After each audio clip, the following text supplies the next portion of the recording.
go ahead and get started on some new material here. We're going to talk about spatial analysis.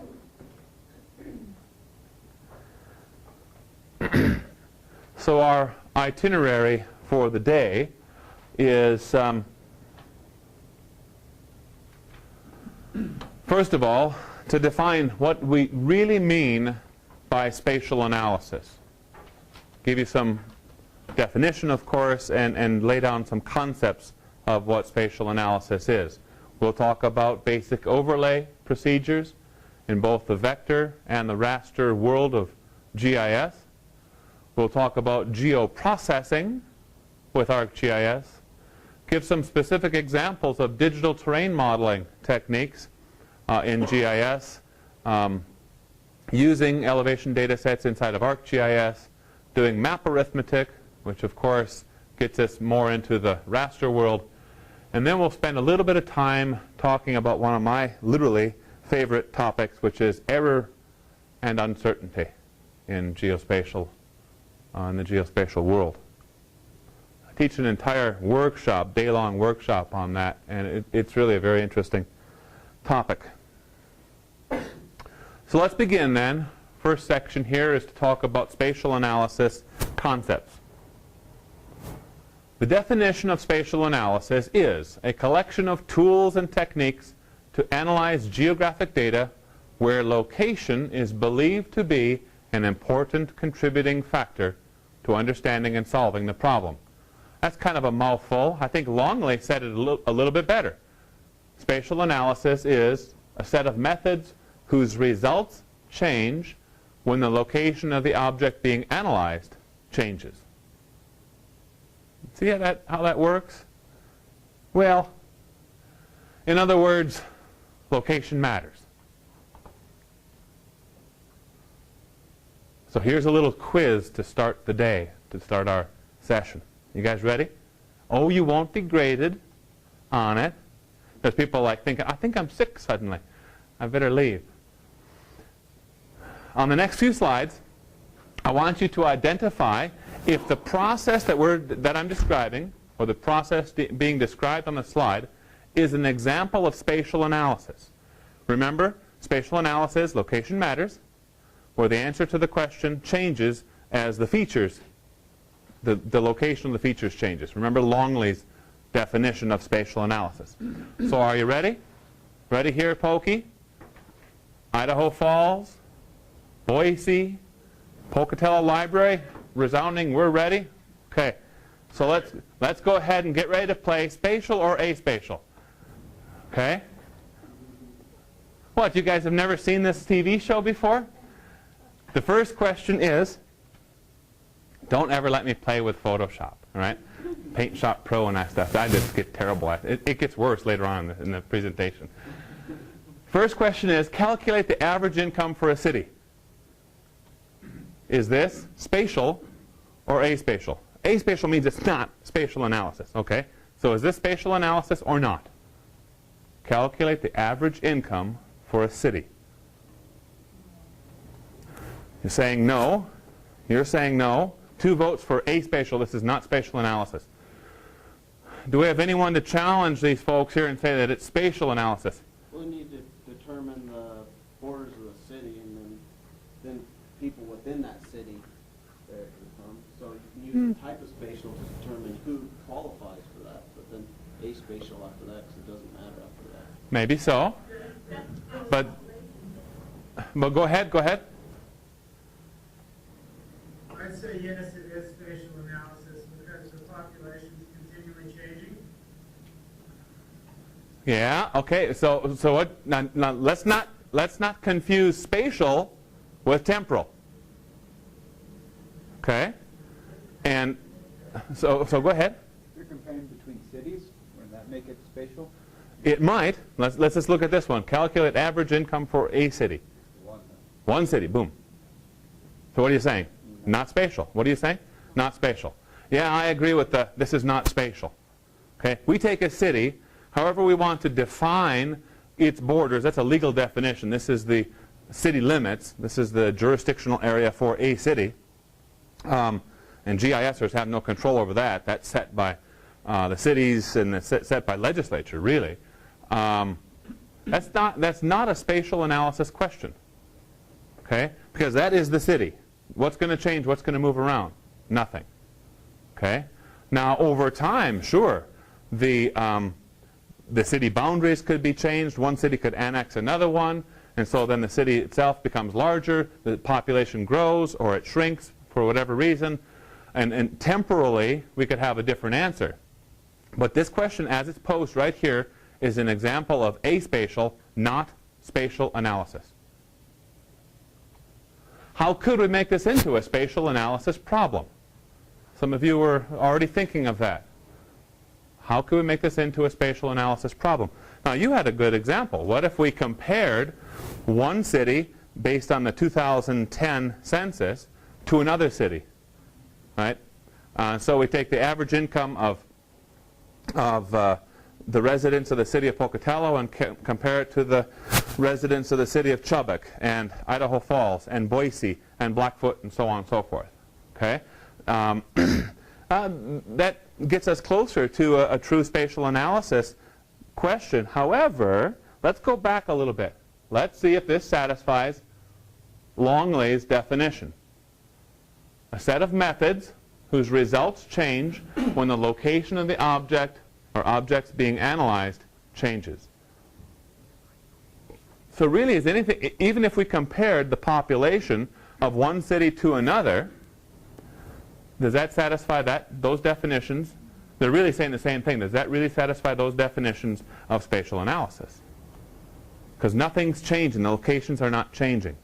The only example we might be able to come up with is, as Bryson had mentioned, is if that city's boundary changed, okay, what you consider you're in the city or you're not, due to annexation or something like that, then we could maybe have a little bit of spatial analysis. But in some ways that also gets us into just a temporal analysis prior to annexation and after annexation. What's the size of the city? That's a hard one to turn into true spatial analysis as it's defined. So there's a lot of things that we can do here. A lot of questions we can ask of our GIS that are valid GIS questions, but they're still not spatial analysis questions. Okay? Still not spatial analysis questions. So let's go forward here. I'm going to zip through these. So we already talked about this. Round 2, spatial or aspatial. Select the optimal location for a new gourmet food store. We have some votes for spatial. What do you guys say? Spatial. Spatial. See now, and it is spatial. Do you see how this is spatial and the other stuff wasn't? Yeah. See, location matters, right? The business thing. It's all about three things: location, location, location. Right? So what would be moving? What would be changing? What would be the geography that's changing that would make this a spatial analysis question? The location of the store. Well, we're going to select a location of the store, but what would influence that optimal location thing? The demographics. Yeah, the demographics, the total population. What else? What about the road network? Right? How easy is it to get to this store? Right? If you want to talk about changes in a city, look at what happened to a lot of cities as interstates went through. Okay? And highways changed. Back in northern Wisconsin, where I grew up, I just went back there and visited a summer or so ago, and Interstate 43, I-43, runs from Chicago, even before that, all the way through Milwaukee, kind of along the Lake Michigan shoreline, and then ultimately through Green Bay, and that's where it stopped years ago. And really, it truly does stop. And then it's called Highway 41, 141 after that. But now what has happened over the last couple of years is the state decided to turn that into, instead of a fairly small 2-lane, after you get out in northern Wisconsin a little while, into a 4-lane highway. But they said, geez, we can't have it go through these same towns anymore because we'll destroy most of the town by going through with a 4-lane. So what they did is they moved the highway 41, 141 as a 4-lane several miles to the west. And the economic impact of that move was tremendous. Some of these small towns are just like ghost towns now. There's nothing happening retail on the inside of that town. So talk about the impact of the road network on this, the location of a gourmet food store. It's tremendous. Okay? So yeah, this you can see is a spatial analysis question with lots of parts playing a role. Here's another one. Calculate the area of prime elk habitat in Idaho.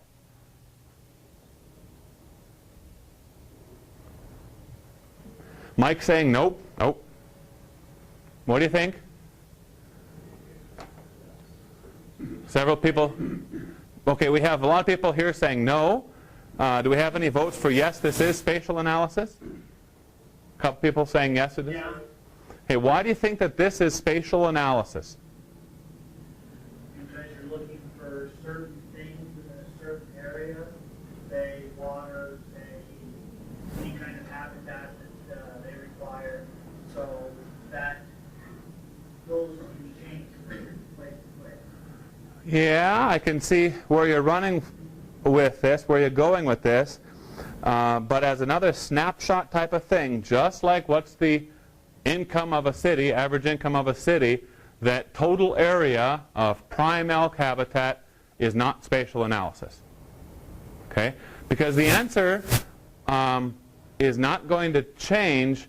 See, look, what we're going to have is, yeah, we're going to have all these different criteria we're going to put out there. That it has to have X amount of coniferous forest cover of at least a certain canopy coverage, 70% and above canopy closure.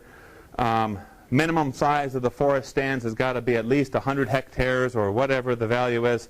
Certain distance from roads, certain amount of water and distance from water, so on and so forth. All these sorts of things, right? But that sets up a snapshot, what's happening today across Idaho.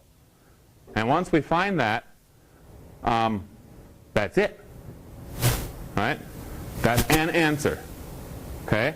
And we have that prime elk habitat just as an area type of answer. Now, so that's aspatial again. What if we did this? Calculate the area of prime elk habitat within 1 mile of a recent wildfire. So we change this question around now. Now we take, okay, this known quantity of prime elk habitat, and we have an event that has occurred, a disturbance that has occurred that doesn't always happen. It isn't something that has happened historically all the time in the exact same place. We have some sort of wildfire that occurred. Now what is this? Is this spatial or aspatial? See, now we've entered back into spatial. Okay, we're starting to look at relationships between features that are on the landscape, a disturbance feature, and the fact that these things may intersect one another or overlap one another in some way. That makes this then into a spatial analysis type of question.